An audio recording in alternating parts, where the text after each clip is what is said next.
जब आपको लगे कि निकलने का कोई रास्ता नहीं है तो दुआ करें, क्योंकि दुआ वो वाहिद रास्ता है जिससे बाकी सब रास्ते निकलते हैं। अल्लाह से मदद मांगें, क्योंकि इसके सिवा कोई भी आपकी मदद नहीं कर सकता। लोगों के सामने हर वक्त रोने से और लोगों से हमेशा अपने गमों का शिकवा करने से आपके गमों में कमी नहीं आएगी, क्योंकि लोग सिर्फ आपको सुन सकते हैं, जबकि अल्लाह आपको न सिर्फ सुनेगा बल्कि आपको आपकी परेशानियों का हल भी निकाल के देगा।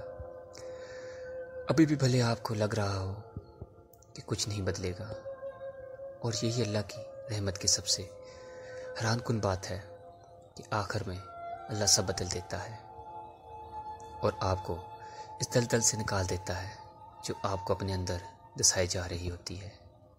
तो दुआ करने कभी मत छोड़ें, क्योंकि आखिर में अल्लाह या तो आपको वो चीज़ दे देता है जो आपको चाहिए होती है, या फिर अल्लाह आपको इतना सब्र दे देता है कि आपको उसके मिलने या ना मिलने पर मुतमईन हो रह सकें।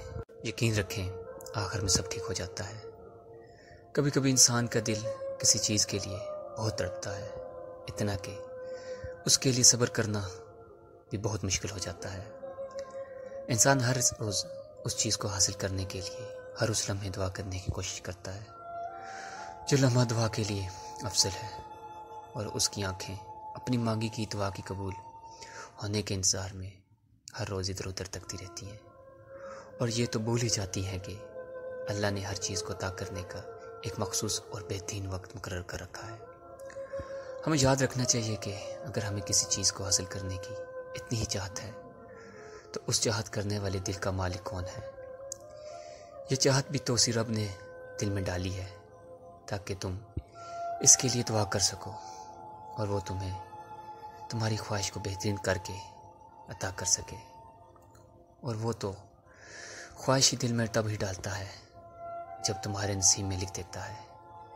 दुआ तो बस हमारे दर्जात बुलंद करने का एक ज़रिया है। अल्लाह को मनाना तो आसान है, लेकिन अल्लाह की मानना बहुत मुश्किल काम है।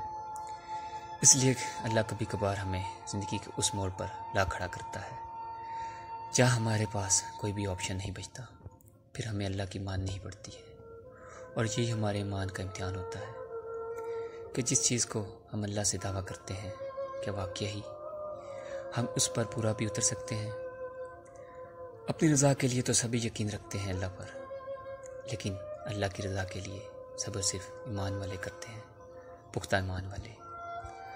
और याद रखें कि जो अल्लाह की बात नहीं टालते, अल्लाह भी फिर उनकी बातें नहीं टालते। आज़माइशें ही तो हमारे ईमान ज़िंदा रखती हैं, और ईमान हमें ज़िंदा रखता है, वरना हम तो कब के ख़त्म हो चुके होते।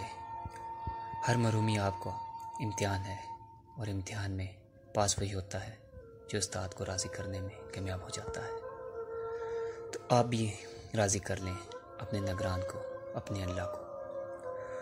और आप क्या गुमान करते हैं कि ये कहने से छोड़ दिए जाएंगे कि मैं ईमान लाया, और फिर आजमाए ना जाएंगे? जो अल्लाह ने तुम्हारे लिए लिख दिया है वो इम्तिहान के लिए तुमसे दूर तो जा सकता है, लेकिन किसी और को कभी नहीं मिल सकता। और जिसे दुआ में मांगा जाए उसे तुम्हारा नसीब ही तुमसे छीन नहीं सकता। वो हर हाल में तुम तक पहुँच कर रहेगा। दुआओं का हिस्सा तो सब बन जाते हैं, मगर हमेशा दुआओं का हिस्सा बनने रहना हर किसी के बस की बात नहीं। तुम्हारे आंसू जो तुम्हारी रूह में उतरते हैं, पर ये किसी को दिखाई नहीं देते। वो अल्लाह पाक देखता है, वो तुम्हारी तकलीफ़ से बेखबर नहीं है। तुम नहीं जानते, लेकिन वो तुम्हारी हिफाजत किए हुए है। हर तूफ़ान हर बर्बादी लेकर नहीं आता।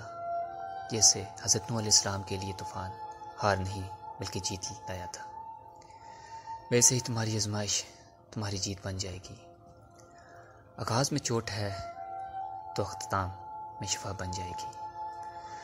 तुम्हें ऐसे नवाजेगा कि नमाज़ों में तुम्हारे गिरने वाले आंसू अल्लाह पाक की रहमत पर हैरान रह जाएंगे। अल्लाह तुम्हारी बर्दाश्त की ताकत नहीं आजमाता, वो तुम्हारे इम्तिहान ईमान का लेता है, और इम्तिहान उन्हीं का लेता है जिनको अपना दोस्त बनाना चाहता है। अल्लाह को तुम्हारी बर्दाश्त की हद मालूम है और अल्लाह कभी तुम्हें उस हद से ज़्यादा गम नहीं देगा। तुम्हें लगता है अब हम थक गए हैं, मगर थकता तुम्हारा ईमान नहीं, बस हौसला घबरा जाता है। जब अल्लाह कुन कहता है तो नामुमकिन मुमकिन बन जाता है और दुआएं मुकद्दर पर भारी पड़ जाती हैं। अल्लाह चुन लेता है उसको जो उसको चुन लेता है। इश्क वालों को अपनी राह में कुर्बान होने के लिए चुन लेता है, आम से ख़ास बनाने के लिए चुन लेता है, सब्र करने वालों को अपनी आज़माइश के लिए चुन लेता है, अना वालों को नाशुक्री में रहने के लिए चुन लेता है, भटकने वालों को वापस लाने के लिए चुन लेता है। बस जिस चीज़ को अल्लाह चुन लेता है उसे फिर सहारा देता है। तुम कैसे अल्लाह से मायूस हो सकते हो? क्या तुमने कुरान खोल कर नहीं देखा? क्या तुमने नहीं पढ़ा अल्लाह करीम क्या फरमाता है? क्या अल्लाह रब्बुल इज़्ज़त के वादे याद नहीं आते?